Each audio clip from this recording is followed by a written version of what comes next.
All right, we're going to go live. So I'm just going to be opening the meeting and reading the meeting streaming notice. So this meeting is being streamed live on the Township of Ramara YouTube channel. Be advised that by attending a public meeting of the Economic Development Committee meeting, you are consenting to your image, voice, and comments being recorded and will form part of the recording. The chair, CAO, and or secretary have the discretion and authority to terminate or interrupt the live streaming in exceptional circumstances where the content of debate is considered inappropriate to be published. Attendees are advised that they may be subject to legal action if their actions result in inappropriate behavior and or comments.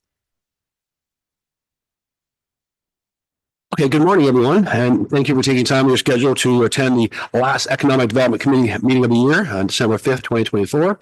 If everyone's a chance to look at the agenda, I don't know if there's any changes, suggestions, additions, or changes you'd like to see. If someone wants to review it and then actually put a motion forward, we'll get going on our meeting here this morning.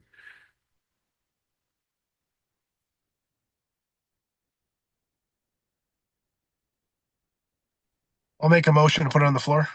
Okay, thank you, Keith. Can I have a seconder on that? Bert, all in favor? Motion carried to accept the agenda on 9:30 a.m. Thursday, December the 5th. Moving on, the adoption of minutes. The last meeting was September the 18th, of course, and there's a chance to. One question I have is that committee members present. I see Nicole was missing, but I believe she was there. Is that supposed to be on the agenda for the minutes for our members?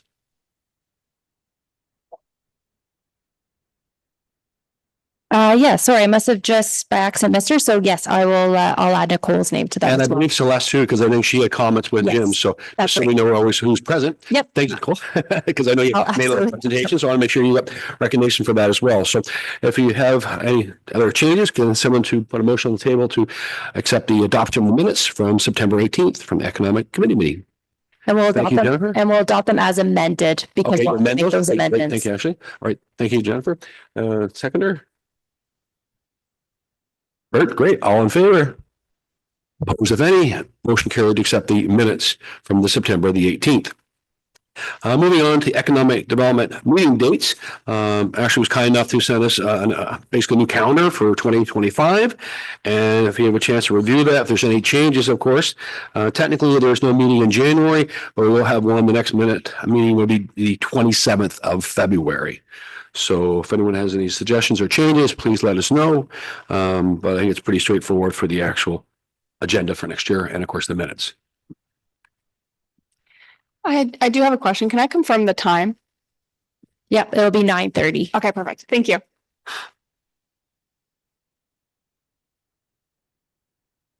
And I'll send out like the meeting invites after this meeting. After we have passed it, I'll send out the meeting invites to every single person on this committee so that you have it for the year, what the times are and the dates. Great.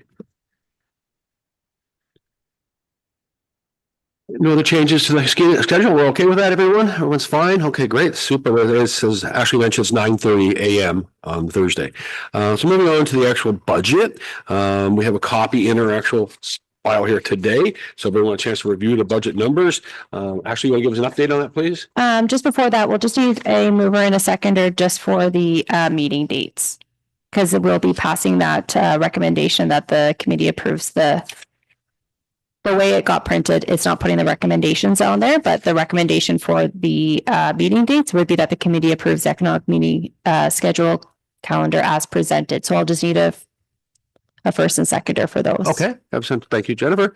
Motion seconder. Bert, all in favor? Motion carried. Accept the minutes and of course the upcoming schedule for next year. So moving on to our budget for 2025. We have a chance to review it. There's some great numbers. Sure.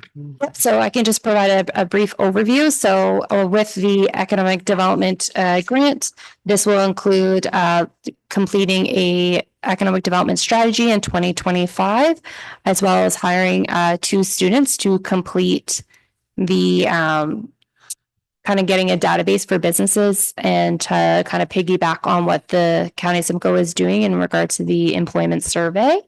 The one thing that didn't get approved was the artwork on St. Andrew's Hall on the side. That was the only thing that did not get approved within that budget process. Can I just clarify the contracted services are 18,942. What is the actual contract services for that? You mean for 2024 actuals, or are you talking about the 2025 budget is 44,000? Yeah, but what do we actually spend the 18,942 on again? I'd have to get an actual summary of what got completed last time. At the last meeting, it provided an overview of what we spent to date. So I would have to just get something from the finance department on what has been spent in regards to that 18,942. I think part of it, and correct me if I'm wrong, Wally, but I think that was in regards to the development charges. I think some of that went into that ECDEV category. Yeah, just so we know what we're doing, our goal and objectives, of course. So I just want to make sure if that was in that system, because I didn't see in the last minutes for the contract services. So I was just looking for a clarification on that if possible. Yep, I can send something to the committee on kind of what that has entailed to date, what those expenses have been. And then also we had budgeted for $4,400 for the actual materials, but we only spent $1,431 in actual materials. Is that the printed materials or is that for? Again, I would have to see what finance has put into that budget, what they have allocated for ECDEV. It could have been printing, but at this point, I'm not exactly sure what they would have captured under that. Because based on the actual budget, we have a surplus of $11,864 that we did not spend in the 2024 budget of $50,000. Is that correct? That's right. Yep, we have a surplus, which then we'll just go back into reserves, whatever we don't spend. Yeah, because again, for contract services 2025, we have $44,000 allocated for that. That's right. And that's the ECDEV strategy. Okay. All right, great. Does anyone have any questions about the budget at all or any comments or any other suggestions? We're just using this as a verbal update. Is that we're doing actually for now, or do we want to go to the economic development approved budget for 2025? I'm just showing, basically, this is just what council's approved. So I'm just showing you the approved budget that we have for 2025. Okay. And then at our February meeting, we can develop, or staff can develop a work plan that outlines kind of what will be within that. But the biggest thing in that budget is the economic development strategy. Okay, great. Okay, so put a motion forward to accept the approved verbal budget, let's say, and we'll get it ratified, I guess, in February. Is that correct? The budget has been ratified. It was ratified last month. Okay. So we'll put a motion on the table. Thank you, Jennifer. Bert, okay, great. Seconder, all in favor? Opposed, if any? Motion carried to accept the budget 2025 for the Economic Development Committee meeting. Moving on to 4.3, which is the Tourism Investment Dragon Denton event. Ashley, do you want to give us an update on that? How you made out? So I provided just a memo, just a quick overview of kind of what this event encompassed, as well as what staff went to pitch to the different investors. So there was 10 different investors at this event. I don't know if Waleed, if you want to share kind of the premise before that and leading up to the event. Thank you, Ashley. So the event is, if you want just a background on the event is it's set up by the Ministry of Culture, Tourism and Gaming, and they call out to the province, many people in the province that have shovel-ready type investments that could increase economic development. And there's no limit on the size of municipality, small or large. Of that pool, I can't remember now how many were chosen. It was 10 municipalities or representatives were selected, of which we were quite happy to be one of them. And we were pitching, basically letting people know, I wouldn't say pitching, but basically letting people be aware of the Ramara Road corridor and its potential, and that we do have a development that's near shovel ready. And the reception was quite well. It was very informative for both sides. A lot of people knew about Ramara, but they hadn't considered investment. So it was very successful in the sense that we let them know that we are open for business. And some of the feedback that we got was interesting in terms of leading how economic development can look at different ways to help developers develop in that area. A few of the main things were, of course, looking at development charges and tax incentives and things like that, which we found many municipalities do offer these kind of things. And so that's something we would like to bring as feedback to the Economic Development Committee regarding that. We did we spoke to 10 different groups that were there looking for investment. And I think for the most part, it was received quite well. We've got good feedback so far and hoping to get more as the days go by. Well, you mentioned about other communities asking for reduction in development charges. Is that something that's going to become norm in the future? You think we've had that happen in the past? And I think that's a good incentive for bringing a developer to town. And is that something they're still looking at? Is there a 50% reduction, a 75% reduction, or is there like a period where you only get it for like 1 year time period? You build, they will come, you build that 1 year, then you get reduction. If you wait the second year, you may not. Is that? I think that's an excellent question. I think how we do that definitely has to, and different municipalities have different capacity to give different incentives. I think we should maybe investigate what type of incentives we can provide that are within our means, maybe at looking at doing some kind of studies or assessments or things like that to see, if we have a vacant farm field for 10 years, how much revenue does that bring us? And if it's developed as, let's say, a hotel, how much revenue does that bring us over 10 years? We can actually look to see how much we can incentivize in the long run to make sure that we get the payback we're looking for. Because development charges are contingent on the issuance of a building permit, the municipality is at very little risk of not getting the money, because once it's built, then the money will come. So this is something that needs to be analyzed, and it would be beneficial if we could get the authority to do an assessment like that. To do some comparable properties and see what the value is of them undeveloped versus what they are developed, and to give us a range that we can come back to the committee with to maybe see what kind of incentives we could offer. And that's good. It makes good sense. Over 10 years ago, I made the recommendation of Brecken Industrial Park to reduce and remove development charges during a certain time period. And I think that worked in everyone's favor. It was a win-win, because you have vacant land, you're not getting much tax revenue. So a piece of pie is better than no pie at all. So if you can offer that incentive, I think most developers are looking for that extra little push, whether it be in Simcoe County or Durham Region, Howlett, Burton, Muskoka. Everyone's trying to do it to bring new development to the area. And if we have that infrastructure, that's huge. And the places to grow at, you need that infrastructure in order to get approval. So I think that's what Ramara Road offers. I keep calling it the Golden Mile.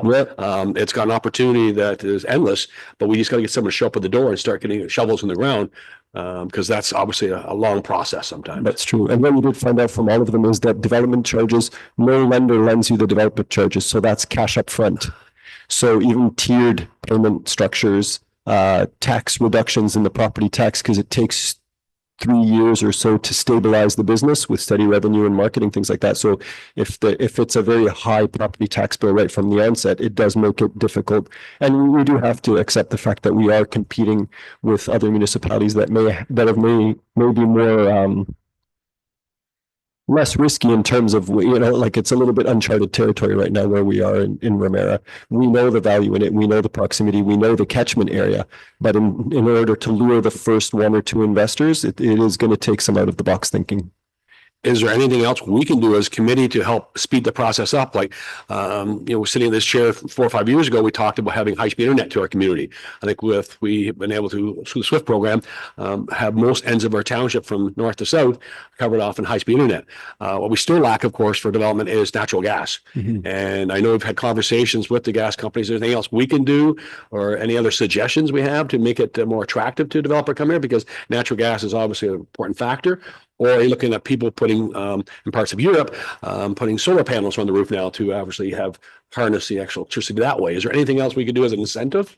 Yeah, I think right now the incentives that we're aware of would be development charges and taxes, in addition to obviously promoting the area and letting them know that the staff and the council are open for business and willing hosts for this type of business. I think those are huge steps, but it's like anything else. As you dig in further and examine and learn more, we'll find more opportunities as the months go by. Have there been an update with the gas companies at all? I know obviously we're at the one end of the township. It's quite close by across the bridge from Aurelia. Is there any update to push it towards the Ramara Road at all? Or don't have, and well, I know Rammer Road does have gas as far as I know. Right. I don't know what capacity they have to tap into for large projects, but when it has been brought up, there has been no issues raised by Enbridge. So I think there's this immediate capacity that they can use right now. As far as coming south into the municipality, I do believe it is a council direction to keep on top of that until it comes. In terms of capacity for the infrastructure, water and sewer, do you know how many units would be available for our capabilities at this stage? For where? For Rammer Road, could we do like 200 units, 400 units? Like obviously if you do a hotel or a water park or any of those other tourism opportunities, it changes the usage a little bit versus like residential houses, condos, apartments. But I didn't know if there's actually a number of units that we can say we're open for business. We have 400 units or 200 units available. that would be an answer that could be answered more by individual studies for individual proposals, because right now the sewage solutions that are being pitched are private. Until such time they become public-private or just public, then we can add capacities to them. But right now, it's like a septic system. If you're building a 2-bedroom house, you'd build it a certain size. If you're building a 4-bedroom, it's the same thing, just on a larger scale. So it's difficult to answer a capacity question at this time. Because technically right now, the only thing we do have in our own backyard would be the Brecken potential subdivision, because it does have the infrastructure there right now, but we're lacking gas. Yeah. So we have the water and sewer, we're 2 out of 3, Yeah. but nice to have that actually pushed if that was ever a possibility, make it more economical. Yeah, and we're actively pursuing multiple developers in the area, within the settlement area, to make sure that we're leveraging the access to services. Kind of one of the things in the economic development strategy, to leverage the things that we have already. And one of them is services and access to highway and good traffic in the Brecken area. So we're trying to lure in any kind of development or investment that would increase the density in this area for sure. Did you see a presentation that was like a champion presentation, like someone from Collingwood or someone says, look, we're ready to go. Here's all our ducks are all lined up. Is this something we can follow them as a lead to say, okay, we'd like to do the same? Or it was an interesting format in the sense that the investors would sit at a table and the proponents, you have 15 minutes to make a pitch and you jump up and you sit at the other table. So we didn't get to interact with the other proponents, but only with the investors. Okay. So we weren't able to see. Now there was some casual chatter, but everybody's definitely offering tourism type investments. Yeah. You know, especially having Lake Simcoe and Lake Dalrymple and Lake Coochie on their door. It's really attractive because we have some great waterfront opportunities here. And tourism, we already have the Casino Ramah, well built, well established after 25 years now. So we sort of have our foot in the door. We just need to get that door open a little further. Yeah, and just its exposure, right? Like the biggest sign gets the most attention. So I think that was a huge step in getting the attraction, because many people, although they knew it was, they were quite surprised with what we had to offer. So we really want to continue that path, but we want to give them facts, documents, information, timelines, things that take the risk out of the business investment to make it more lucrative. Was there any other roadblocks you saw that could say, okay, here's what we could help speed the process up if we did this or did that, or as a committee, is there anything else we could do to help sort of that process get forward? Servicing and having hard facts. Like if we have the ability to do studies or assessments or things that we can provide in an investor package, it would definitely be much more helpful for us. What about employment in terms of, we say we have X amount of labor force ready to go at a moment's notice? Is that attractive to most developers as well? Because we do have Georgian College, Lakehead University. We've got some great trades in the area. Is that important to them as well, knowing that we have the opportunities to have more employment? It was actually, listen, Ashley did a great job of compiling that information. I think that was part of the thing that surprised many people there is the catchment area that we have and the access to people and places that were afforded just by the highway infrastructure and the number of people in the area. Yeah. Okay. Yeah, no, it's a very good question. Thank you. When you get the results back? Basically, I believe we've gotten a result already. We have engaged one out of the 10 people. In the economic development world, I've heard that anywhere between 250 attempts to get a lead, and if you get one, it's promising. So maybe I'm overly optimistic, but we have one person that's engaged. So I think it's a good result moving already. Well, the thing we can do as a committee, any suggestions, we're open to any ideas you have. And I think again, the sooner we can help get that process going forward versus backwards, because for many years we've gone backwards. So it'd be nice to go forward for a change, actually, especially with that corridor. I still think it's got great opportunities and tons of potential, and working with our partners and neighbors and Ramah First Nations as well. That would be great, and several the other corners. So as a thing we can do, let us know how we can actually be involved in the committee. Absolutely. Thank you. Does anyone have any comments? Go ahead, Jennifer.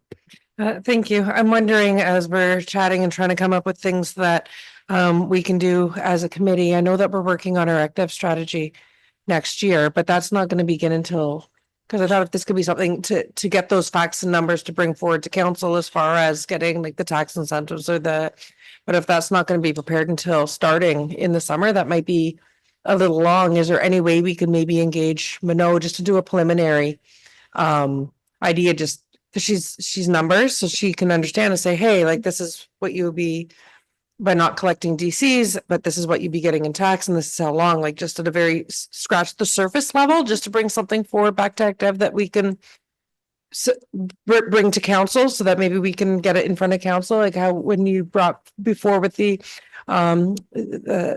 industrial park, and when you brought about the internet and everything, right, by bringing it forward, and then this way we have some of that information, because she can get that information rather than waiting for one of the that's what I'm looking for, the person who's doing our strategy consultant. Like I think we'll need a deeper level eventually, but just to start talking early, I'm wondering if that's something we can do, like just internally, if that's something that Yeah, we can put through the chair, I think that would be very, very beneficial if staff has a clear direction to basically use whatever data we can to produce multiple business cases to show council and the Economic Development Committee, and by way of the public, what we're expecting from these investments. Like, you know, if you give somebody a $10,000 break, it looks like a big break, but if you're going to make $100,000 in 5 years for every year after that for indefinitely, it would be very clear that nobody would be upset about the original $10,000 discount or incentive or whatever and that would help us for data for the CIP, which we're ongoing with too. So it's all kind of intertwined, but that kind of direction would definitely be helpful to us to be able to have to move that initiative forward. Yeah. Nicole, is there anything from Simcoe County that you would suggest? Is there any new grants, new incentives to bring new businesses to your door? Is there anything that you would see coming in 2025 that we could maybe be involved in or help involved in? Well, there's a few things, and Waleed and Ashley have been very much a part of a few initiatives that the county has done to increase investment readiness in this county of Simcoe. And so a few weeks back, we did host a information session for our economic development partner municipalities, and it was a full day just talking about how to be investment attraction as well as investment ready. And so there was a lot of great things that came out of that training that can absolutely prepare a municipality for when someone is looking to invest. We do, when it comes to funding and resources and stuff like that, we do have our funding page on our economic development site that everyone is more than happy to relate back to, whether it's something the municipalities can leverage as well as possible investors. We at our office also work with Invest Ontario and Invest Canada to make sure that the sites that are ready for investment attraction are very much in front of their face, and so when leads come in on their end, they know that the Township of Ramara have these sites, and if they meet the qualifications of what that lead's looking for, then they know they're able to move forward with that. And so we've been doing a lot of work with the partner portal with Invest Ontario, and then with Invest Canada. We've been sending our sector profiles and any kind of investment attraction portfolios as well as brochures and information to them. So everyone is quite aware of the investment opportunities within the county. When it comes to development charge and rebates and stuff like that, I mean, I believe that Ramara is doing a fantastic job in preparing for that. And it all depends on what comes in and so on. I know that I think a few months back, we were looking at all of the county's municipalities and comparing what development charges they have depending on the area and stuff like that. And so it's definitely great to look into, that's for sure. But I believe that Ashley and Waleed are doing a great job in preparing for potential investments, and we're more than happy to support them as they move forward. So just a few things. I kind of rambled there, but if you have any questions, yeah. last month I had the opportunity to go to a tourism meeting at Fern Resort on behalf through Simcoe County. And one thing we did really appreciate, there was a presentation on analytics. And this gentleman is professional analyzing people who come to your community, and it's all based on your phone. So Big Brother's watching, so they know where exactly you're coming from Toronto, how many nights you're staying in the community, where you went, where you attended, and that might be something to help developers saying, look, we've got X amount of thousands of people coming per month, per weekend, or whatever to our community, and they're coming from your Mississaugas, or they're coming from your Markhams, your Oshawa, Ajax, and Whitby. So analytics is huge, and that gives them more information to decide what they need to build for the future. Based on the demographics of the people and what they're planning on doing. Are they going to the Opera House? Are they going to the casino? Are they spending time on Lake Simcoe or Couching or Marina or restaurants? So all that analytics is available. If the guy did a great presentation through, again, Simcoe County. So if that's something we could share with this committee as well, that's something that may help you in the future all the way to see who is really coming to our area. And it's pretty up to date, and it's unbelievable how accurate it is actually. It's all pinging off your tower. So they know exactly who's coming and going at all times. So Big Brother's watching, but it can actually help you get maybe more opportunities for your development in the future. Yeah, so be careful with your phones these days, right? So you never know who's watching, but it's, again, this guy, it's all he does, and it's through a Bell program. There's a government association program, and I can get the contact information too, but the presentation was incredible. It was amazing to see what they can actually learn from who's coming to your community. And it breaks down from London's and your Kitcheners and your, as far as your Ottawas and whatnot. So it's incredible. You can actually say who's really coming to our area for potential either tourism or entertainment, or for maybe to move to the community. So that's something that, again, thank you for some kind of providing that meeting at Fern Resort. There's probably 80 of us there actually. And Mark Downey did a great job of hosting it. So it's always good to share other ideas with some of your partners in the community. So that was a good way. If that's something that you might want to pass on, I can get you the contact information if you want. So.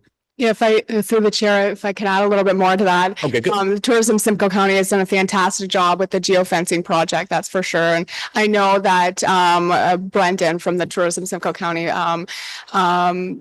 department, I believe that he's shared that will become public information shortly. But more than happy to work with Ashley, and we can see if there's an ability to kind of focus on Ramara and geofence specific events and programs as they go, as you move forward in 2025, and see if that's a possibility moving forward. But I know that's a project directly. So that consultant was through their department. And so moving forward, we can work with Brendan to see if there's any opportunities in 2025 to get that information and move forward there. So, Yeah, I worked with Brendan and that team, and it's great to see those analytics, because I know we meet every couple months, just like a smaller meeting, and they provide like an overview of kind of who's coming around in the different areas. So it's great to get those hard numbers, especially for when we're developing some reports for Economic Development Committee as well as council as a whole.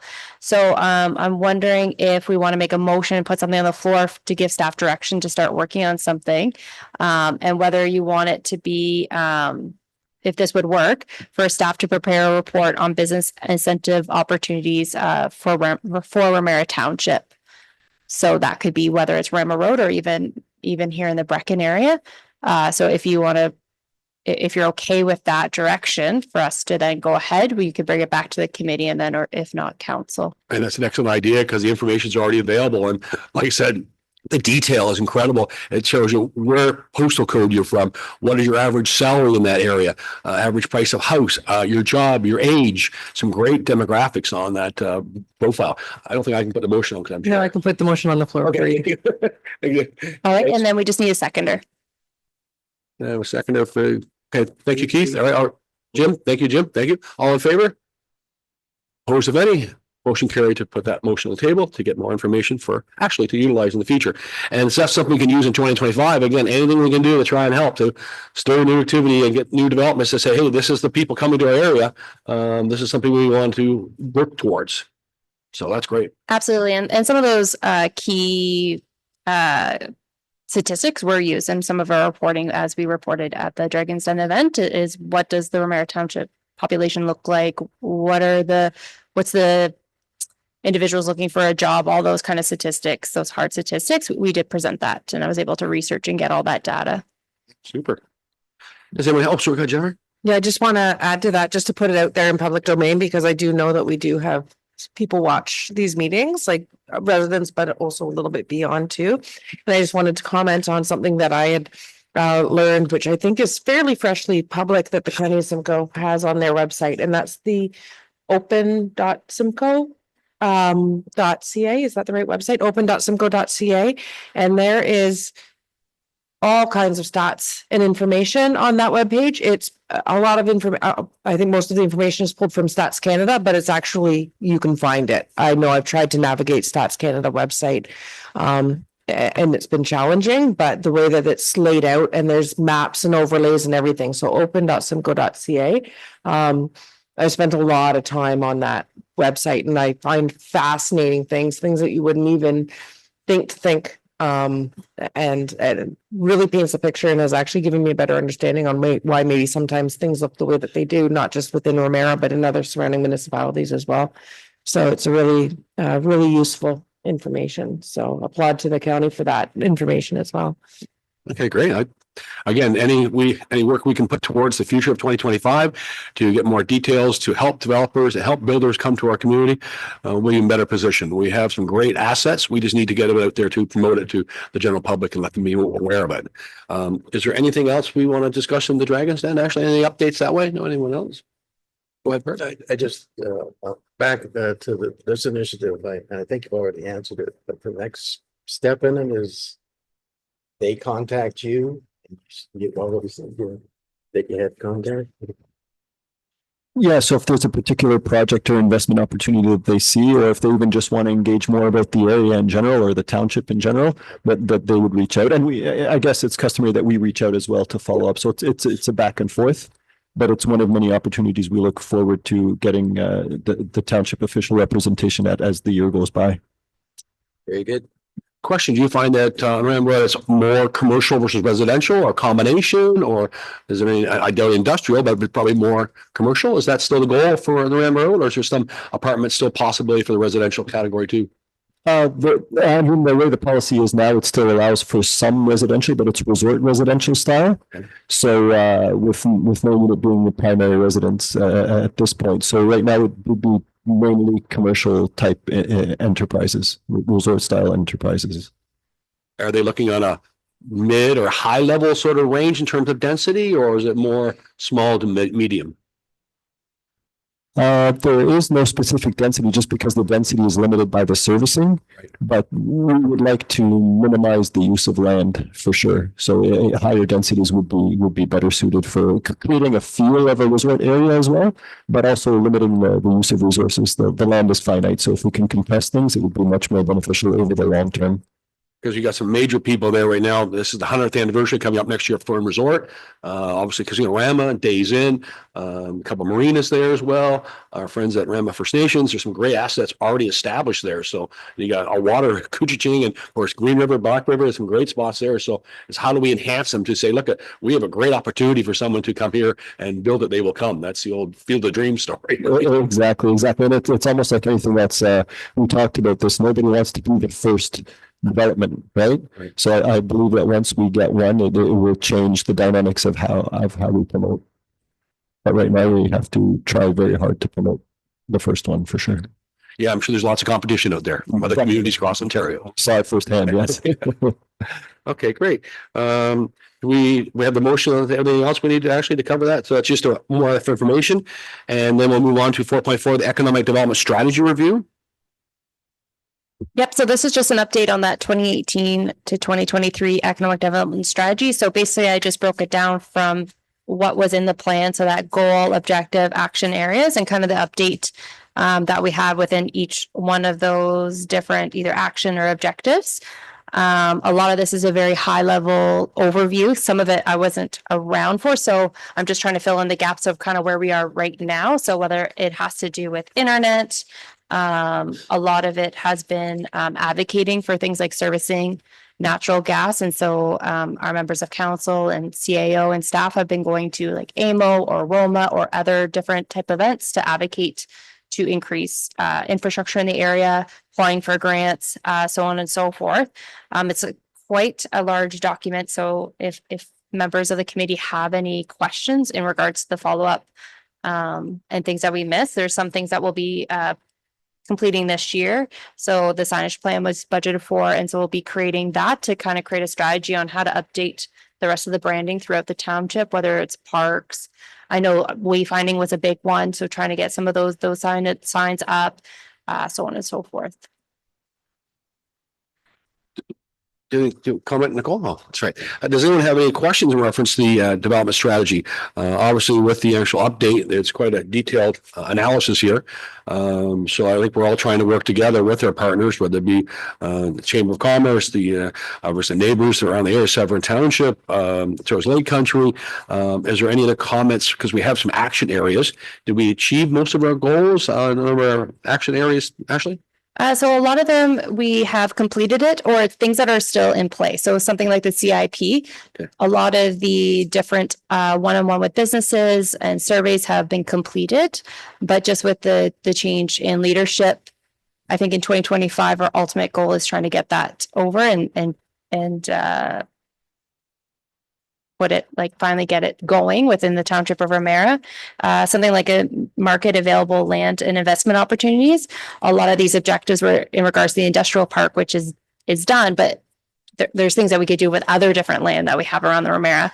But when it comes to the kind of that type of analysis, we don't really sometimes know all the available lands that are within the area that we could help market. A lot of them are private, but there are things that we don't always know about, but we could do different reports in order to try and get some of the analysis, and working with our different partners like realtors to try and get that information so we can get those analysis. So when people do ask for different things, we can connect them to those different private landowners.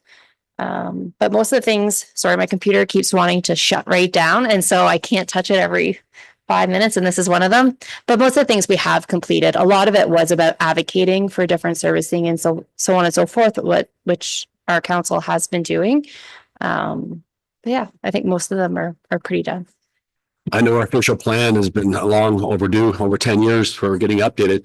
Is it still the plan to have the official plan updated by the first quarter of 2025? And if so, does that affect Wally's position of attracting new people because we don't have an official plan update for a decade? Yeah, to the chair. Definitely old documents make it difficult to move forward based on new policies. We are bringing to council an update on the official plan at the next committee of the whole meeting. I can share with you that the draft and the comments have been incorporated at this point, and we're hoping that we can get it to the county early in Q1 next year. So the policies are very progressive, and they will be in place very soon next year. Because I think any developer would have a roadblock saying, if your plan's not in place, how can I actually plan it to build something if you don't have your ducks lined up? And the official plan, I know, has been delayed a couple of times, and sometimes it was for COVID, and sometimes it's been for many other reasons. But the sooner we get that updated, I think it'll be a clearer picture for any developer coming to town, to the community, so you know what he can do and what he can't do. Absolutely. And that's why it was a very, very early priority for council and the planning department to get on top of that. It doesn't change very much in the Ramara Road corridor, but it definitely has an impact over the rest of the municipality, especially with the most recent provincial policy changes. They do allow for much better growth opportunities. Good. Go ahead, Josh. Thank you. One thing, I've pulled up the strategic economic strategy, as I know that we're looking at that. The one thing that I noticed, and it didn't come up in the agenda too, was transportation. And because there's nothing that we can actually update on because we don't have any public transportation right now. But I also know, Wally, that you and I at AMO had an opportunity to meet with one of our other counselors, different companies and organizations that might be able to come up with a solution. And we haven't been able to get that. Staff can't work on anything without direction from council or direction to work on it. So I know that Ashley and Waleed haven't been able to do anything with it. And it hasn't come up in council yet, but because it fits under our economic development strategy currently, although it's outdated, we are having one, and I'm sure it's going to show up in the next one too. I'm wondering if we can have that conversation so that it's reflected in our minutes of today's meeting and to the report that goes to council to give to kind of, so that Ashley and Molly can take a look at doing that. Maybe we might be able to, by summertime, make some type of an announcement that, oh yeah, by the way, we're working on a solution and this is what we can reveal so far. Rather than waiting a little bit longer, because that was a priority in the ECDEV strategy up until this point, and I'm sure it'll show up again in the next one. So I don't know if the committee has any appetite for throwing transportation back into that strategy and maybe having the opportunity for staff to re-engage in those conversations. Because we do go back to AMO in January, and I know that I'm going to get cornered saying, hey, I haven't heard from your staff yet, but they haven't had direction to go yet to hear from us. So I don't know if there's a motion that Ashley can think of that would be worded a lot more eloquently than I've been able to sling together. If that's something that the committee is interested in to even look at, bringing in public transportation. Because I think that also fits really well into barriers to employment and barriers to development. Just as a thought, if like, okay, well, we can come there, but if you don't have a car, and we're looking at students, even high school students, to work after school. Well, if they take a bus into Aurelia, they're going to get jobs in Aurelia after school if they don't have a way afterwards to get out here. So if we can come up with some different ideas, and it was in our strategy already. So that's one of the things that I saw might be where we haven't hit the mark yet for no reason other than we just haven't been able to. I know that the counties has that Lynx bus, but even that is a challenge. I mean, as a counselor looking at the opportunities within the Link bus, it wouldn't run like you would normally have a bus through the whole municipality. It's bringing from one destination to another. And I love the Lynx bus, but I'll be honest with you, do we want to have a bus that shows up empty to take our people out of the community to work somewhere else, right? So until we actually have other solutions closer to home, I'm not sure that that's the best thing to push forward. So I think I've rambled. So I have a motion that if is the desire of the committee, but basically, again, it goes back to staff writing a report, but staff prepare a report on transportation options to help link residents or connect residents around the Ramara Township and to other surrounding municipalities. Yep, I like that. So I'd like to put that motion on the floor. Do we combine that? Have we had an update in terms of MTO numbers on Highway 12 going through our community? We probably haven't had one for a couple of years now. Obviously, COVID changed all the rules, but now we're back to sort of normalcy. So do we have an update from the MTO? What's going through Brecken right now in terms of Highway 12? Are we 10,000 a day, 15,000 a day? Do we have an update? The ministry does a lot of their own data and they do publish it online. I do think the data might be up to 5 years old from the last occurrence of traffic through. We did do a road needs study last year looking at Atherley and the Brecken area. And just from sample representative counts, it seems like there's not much of a change from what's posted on the ministry site now. The reason I asked that question is because obviously if we're trying to attract people to the Ramara corridor, what direction are they coming from? Are they coming from Highway 12? They're coming off Highway 11? Are they coming through Aurelia or are they coming through Brecken? That's a huge factor to know to attract more people to our region. Obviously, looking after the locals too, trying to find opportunities for these jobs. But again, knowing what our numbers are is huge too. Who are we bringing to our area and how many at a time? Like, is it 10,000 a day or 12,000? Because that's something you can plan accordingly. And we all know we have trouble sometimes with the train 3 times in a matter of 15 minutes on Highway 12 outside of Brecken and Cambridge. That could be a negative for some people, but if we can eliminate some of that or know our numbers, that may help other developers make good decisions. We do have a fairly credible number, just even for the casino. We do know that they do bring in over 1 million visitors per year. So just even that divided up over the months would give us a fairly stable number if there was nothing else to visit, not including the 2 provincial parks. So we do have a reasonable number on how much traffic is going through Ramara. We do also know that a lot of that traffic doesn't stop in Ramara. So that's one of the things we're trying to work on. But I think the transportation issue would be something outside of the realm of the car. where we would be attracting people that maybe don't have a car, or it's not worth it for them to have a car to come from somewhere like Aurora, let's say, Brecken, maybe Beaverton, to work in the Ramara area, because without the employment infrastructure, it's going to be difficult to attract investors as well. So I think this is kind of where that's going towards. Because there's many different levels of transportation. Another one which used to be a huge factor, is the Northlander stopping in Washego.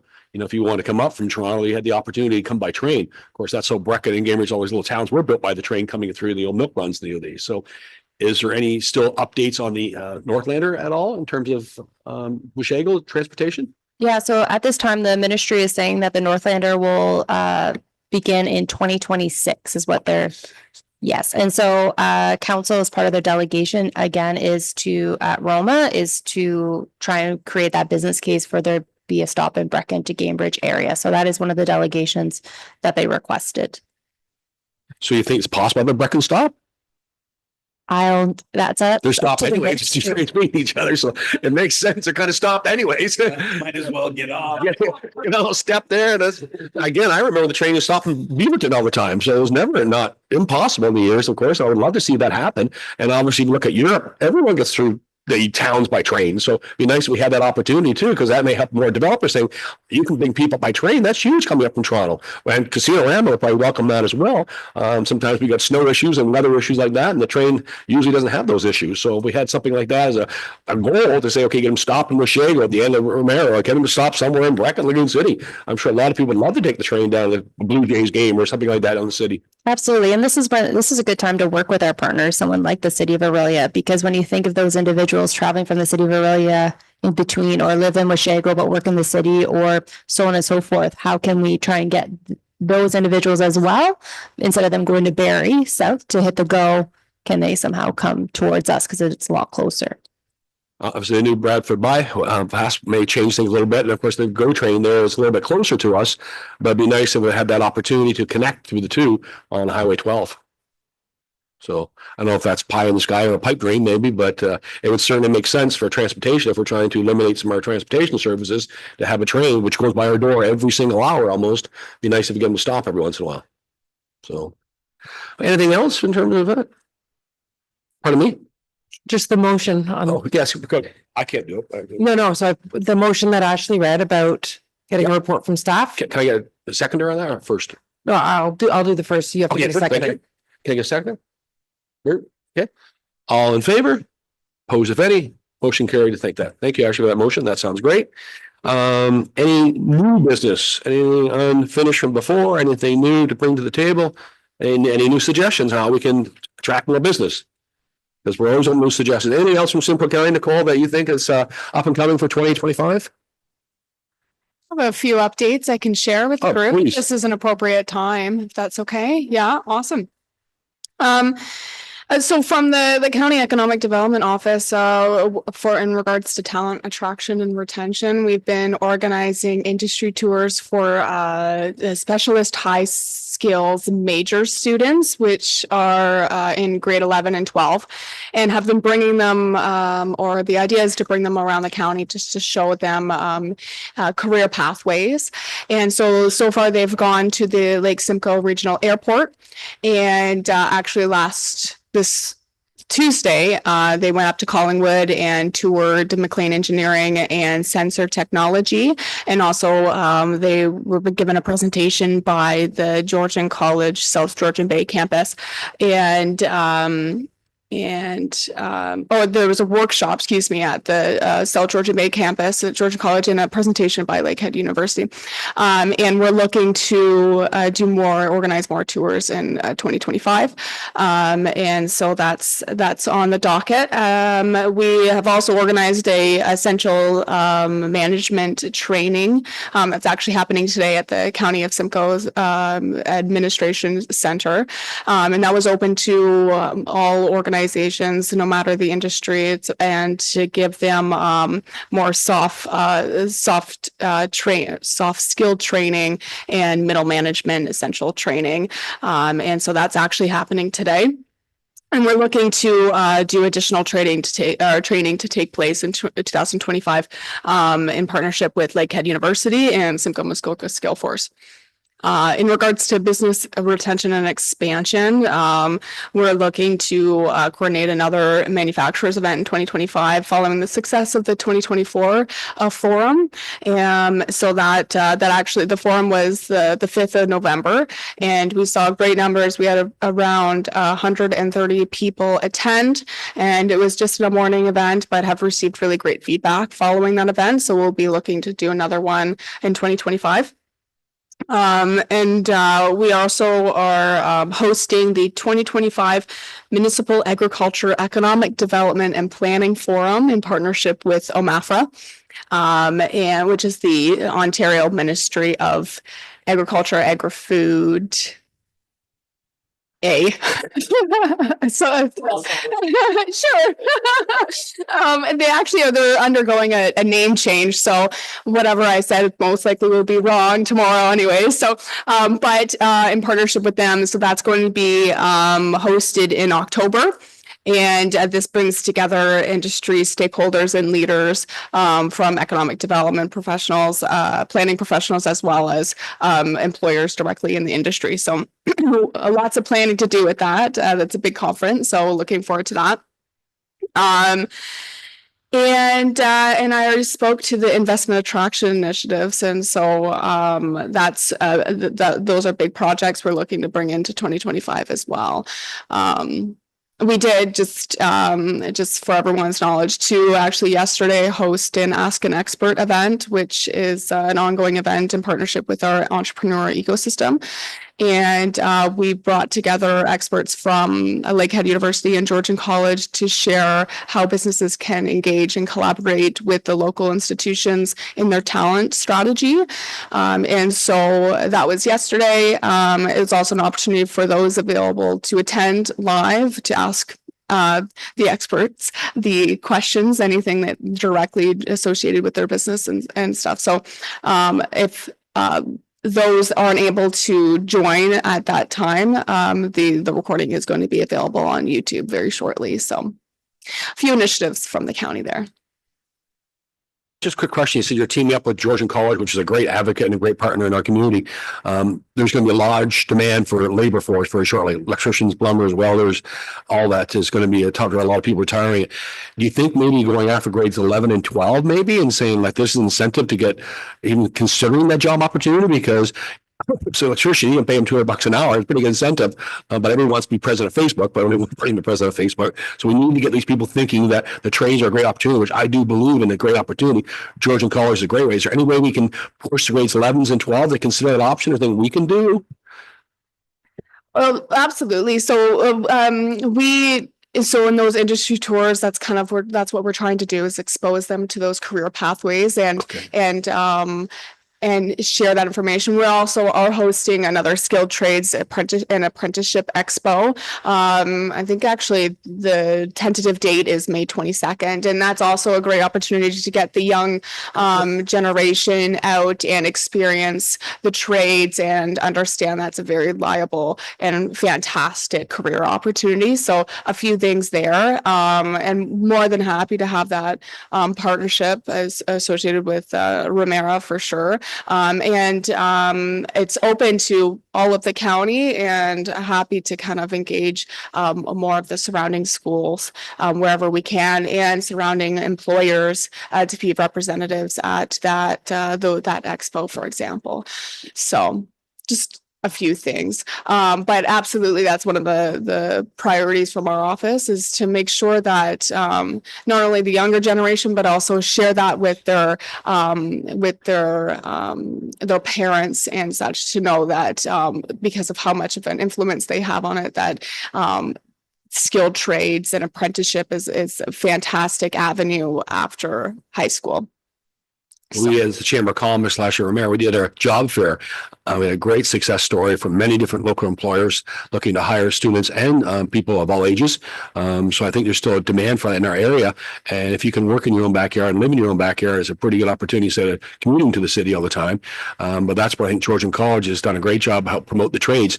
I think now you can actually do one semester. We have 4 different opportunities to learn either plumbing or electrical or welding. So you have a little bit of variety of every little bit of knowledge. And then you decide if go the next direction, maybe get your certificate in that by taking a 2-year program after college. So I know they've been leading that way too, but I think it's very important to get the people aware of it in grade 11 and 12. So you know that maybe even younger to say there's good opportunity out there because of the demand. And we're always going to need people building houses and properties and development. So it's huge if you can get them their foot in the door when they're younger. Okay, great. Any other comments about that? Well, any suggestions for, again, anything else we can do economic to help promote the community in the region? No, nothing at this time. Is there any other unfinished business today? Anything else anyone has? Anything else from Ashley you think of? I think a lot of things will come out either through those 2 reports, especially those business incentives that we can then discuss even further. Because I think there's a lot of things that we can do from different aspects, but I think putting in a report and then talking about it will be good. Right. So if there's nothing else, can I have a motion put on forward to adjourn? Thank you, Jennifer. Seconder. Bert, thank you. All in favor? Motion carried to oppose many. Motion carried to adjourn the meeting at 10:30 on already hard to believe December the 5th.